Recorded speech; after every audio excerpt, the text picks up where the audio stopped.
Good morning everyone. सुप्रभात.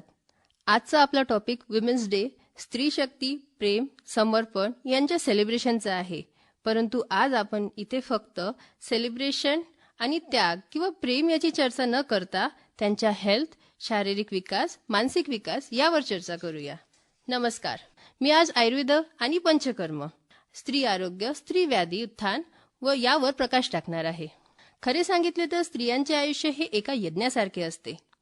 घरी सर्वात आधी उठणे व सर्वात उशिरा झोपणे, स्वयंपाक करणे, पण जेवण मात्र सर्वांचे झाल्यावर, सर्वांचे भरण पोषण, औषधी, मात्रा यांची काळजी घेणे, पण स्वतःला विसरून जाणे, हे स्त्रियांचे आयुष्य. परंतु ती स्वतःला विसरली तरीही शरीर मात्र स्त्रियांना विसरत नाही. हळूहळू ते दुखण्यातून, थकण्यातून, केस गळतीने, वजन वाढवून किंवा अति कमी करून, स्ट्रेस म्हणा किंवा मेन्स्ट्रुअल इरेग्युलेशन म्हणा यांनी इशारा देतो. आता स्वतःवर लक्ष देण्याची आवश्यकता आहे. त्याला नॉर्मल म्हणून दुर्लक्ष करू नका. हे लक्षात ठेवा. Body whispers before it screams. म्हणजे बॉडी तुम्हाला व्याधी निर्माण करण्याच्या आधी काही पूर्वलक्षणे देतात.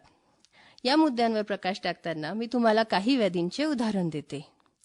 सर्वात कॉमन म्हणजे एनिमिया, जे घरोघरी सर्व स्त्रियांना आहे. एकदम सायलेंट पण कॉमन असा आजार. रोज थकवा, श्वास लागणे, केस गळती, स्किन डल पडणे इत्यादींवर मॅनेजमेंट म्हणून आयरन टॅबलेट घेणे फक्त हाच एक उपाय आहे का? नाही. तर आयुर्वेद आपल्याला शिकवतो पूर्ण आहार, आहार मात्रा, अग्नी यांचे संतुलन सुद्धा इम्पॉर्टंट आहे. तशाच प्रकारे दुसरा कॉमन आजार म्हणजे शरीरात स्थूलपणा, ओबेसिटी. हा डेफिशियन्सीपेक्षा जास्त पसरलेला आहे. खूपदा ओव्हर इटिंग हेच याचे एक कारण नसते, तर emotional eating, hormonal imbalance, poor sleep, अतिनिद्रा, अनिद्रा किंवा खंडित निद्रा आणि चिंता याचे अनेकानेक कारण आहे. पण ऐका, फक्त हेच कारण नाही, ओबेसिटी सुद्धा या सर्वांचे कारण आहे. एका चालत्या सायकलचे 2 चाकं अशा प्रकारे हे एकमेकाला पूरक असतात.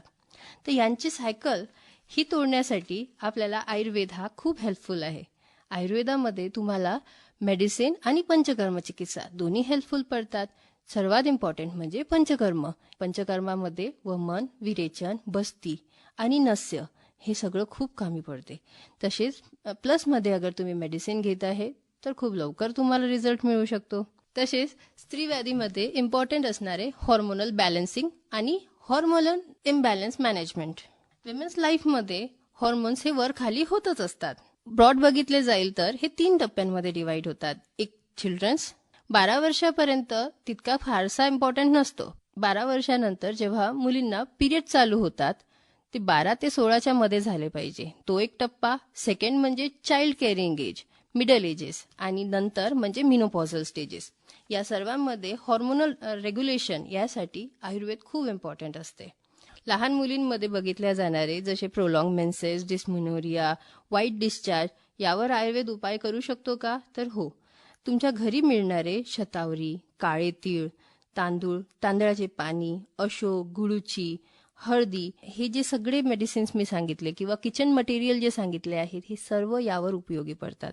उदाहरणार्थ एक सांगते, जसं तुम्ही तांदूळ शिजवता त्यावर येणारे पांढरे पाणी, जे हलके तांदूळ कच्चे असतात आणि त्यावर जे पांढरे पाणी येते ते तुमच्या व्हाईट डिस्चार्जसाठी खूप इम्पॉर्टंट आहे. किंवा युटेराईन हेल्थसाठी तुम्ही लहान मुलींपासून तर 60 पर्यंतच्या लेडीज सर्व तंडुलोदक, त्याला तंडुलोदक म्हणतात, जे आपण तांदळावरचं पाणी घेतो ना त्याला तंडुलोदक म्हणतात. हलकं मीठ टाकून अगर तुम्ही अर्धा कप रोज घेतलं तर तुमच्या युटेराईन हेल्थसाठी खूप इम्पॉर्टंट राहते.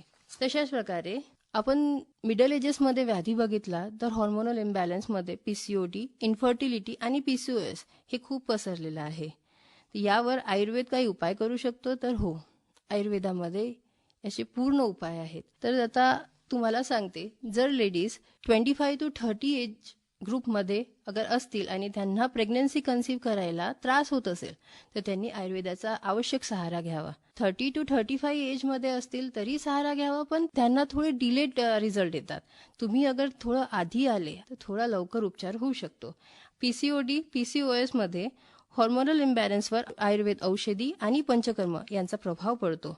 रिझल्ट सुद्धा मिळतात. अनेक केसेसमध्ये आयुर्वेद आणि पंचकर्म प्रयोगाने प्रेग्नन्सी कन्सीव्ह होऊ शकते. अनेक केसेसमध्ये आयुर्वेद आणि ॲलोपॅथी हे दोन्ही संयोगाने सुद्धा रिझल्ट मिळतो. इथे आता एक प्रश्न आणखी येतो की दोन्ही मेडिसिन पॅथी एक सोबत वापरता येतात का?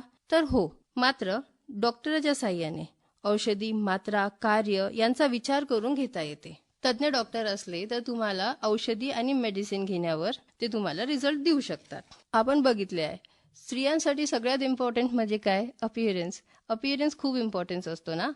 तर चला आता तुम्हाला स्किनसाठी सांगते. स्किन विकार हेही खूप कॉमन आहेत. स्किन डिझीज जसे पिंपल्स, मुखदूषिका, स्किन डल येणे, कृष्ण म्हणजे ब्लॅकनेस, रफ, सोरियासिस, एक्झिमा इत्यादी अनेक त्वचागत रोगावर मेडिसिन आणि पंचकर्म याचा वापर होतो. आयुर्वेदामध्ये स्किन टोन, कलर इत्यादीसाठी ऑइल्स, क्रीम, घृत, बेस, लोशन, लेप हे प्राकृतिक प्रोडक्ट्स अवेलेबल असतात. त्यामध्ये ऑइल किंवा घृताचा बेस असतो.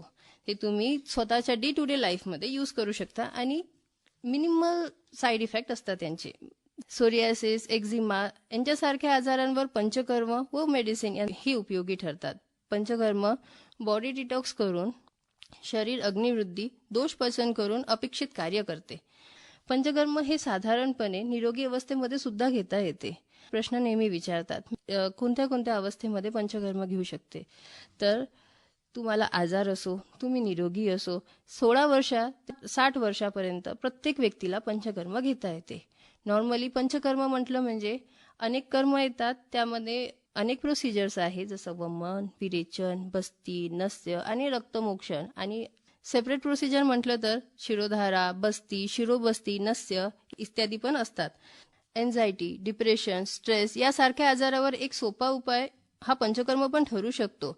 शिरोधारा, शिरोबस्ती, नस्य हे बुद्धी आणि इंद्रियवर्धक आहे जे तुम्हाला तुमच्या मेडिसिन सोबत या व्याधींवर उपाय करू शकते. जे कोणी व्यक्ती मला इथे ऐकत आहे त्या सर्वांना स्वतःला एक प्रॉमिस करा की दिवसाचा अर्धा तास नो मोबाईल, नो बच्चा, फक्त स्वतःसाठी रोज काढा. तुम्ही घर सांभाळता किंवा कामकाजी आहेत, कामकाजी असल्या तरी स्वतःला अर्धा तास रोज द्या. सिम्पटम्स इग्नोर नका करू. नेहमी थकणे हा शरीरासाठी नॉर्मल नाही आहे. स्त्रिया या फक्त घरच्या नव्हे तर समाज व देशाचा आधार आहे. आज आपण फक्त वुमेन्स अचीवमेंट म्हणजे स्त्रियांची उपलब्धी सेलिब्रेट न करता त्यांच्या हेल्थचे संरक्षण करू. जेव्हा स्त्री आरोग्य निवडेल तेव्हाच ती जनरेशनला सुदृढ बनवेल. तर मैत्रिणींनो, मी तुम्हाला एक टिप देते. रोज अर्धा तास तुम्ही स्वतःसाठी काढा. तशीच मी तुम्हाला दैनंदिनी सांगते. ऐका, सकाळी लवकर उठणे, थोडं फिरायला जाणे, त्याने काय होईल तुम्हाला विटॅमिन डी मिळेल. रोज तुम्हाला दिवसभर कामं असतात पण अर्धा तास तुम्हाला आराम करायला मी आधीच सांगितलंय. तशाच प्रकारे तुम्हाला झोपेचा टाइम पण ठरवायचा असतो. झोप किती तास घ्यावी? तर 7 ते 8 तास रोज प्रत्येक महिलाला झोप घेतलीच पाहिजे. जेवण कसं करायचं, किती करायचं, याची मात्रा नियोजन कशी. जेवणामध्ये हा पूर्ण बॅलन्स डाएट पाहिजे. तर बॅलन्स डाएटमध्ये काय येते? तर बॅलन्स डाएटमध्ये टोटल विटॅमिन्स, प्रोटीन्स आणि फायबर्स, न्यूट्रिशन, वॉटर हे सगळं इन्क्लूड होते. तर हे सर्व तुम्हाला रोजच्या जेवणामध्ये घ्यायचं आहे आणि स्वतःला हाफ आवर द्यायचा आहे. त्यानंतर इव्हनिंगमध्ये थोडा योगा किंवा मॉर्निंगमध्ये थोडा योगा. योगा कशाला इम्पॉर्टंट आहे? तर तुमच्या माइंडसाठी आणि शरीरासाठी आणि तुमच्या श्वासोच्छवासाच्या बॅलन्ससाठी योगा खूप इम्पॉर्टंट असतो. तर त्यासाठी तुमच्या दैनंदिनीमध्ये रोज हे इन्क्लूड करा. तसेच कामाचे नियोजन करताना तुम्ही सकारात्मक विचार आणि एन्जॉय करा. तुमच्या स्वतःच्या कामाला एन्जॉय करा. तर रोज गाणी ऐका, रोज एकामेकीशी बोला, थोडासा टाइम स्वतःला, परिवाराला आणि बोलण्यात बघा. बोलल्याने सर्व अडचणी दूर होतात. म्हणून घरी किंवा मैत्रिणींशी गप्पे लढवा, थोडंसं गाणी ऐका, सर्वांशी बोला. तर 8 मार्चला आपण जागतिक महिला दिवस साजरा करत आहोत आणि 1 ते 8 मार्च आपण जागतिक महिला सप्ताह सेलिब्रेट करत आहोत. तर तुम्हा सर्वांना आरोग्यमयी शुभेच्छा. थँक्यू.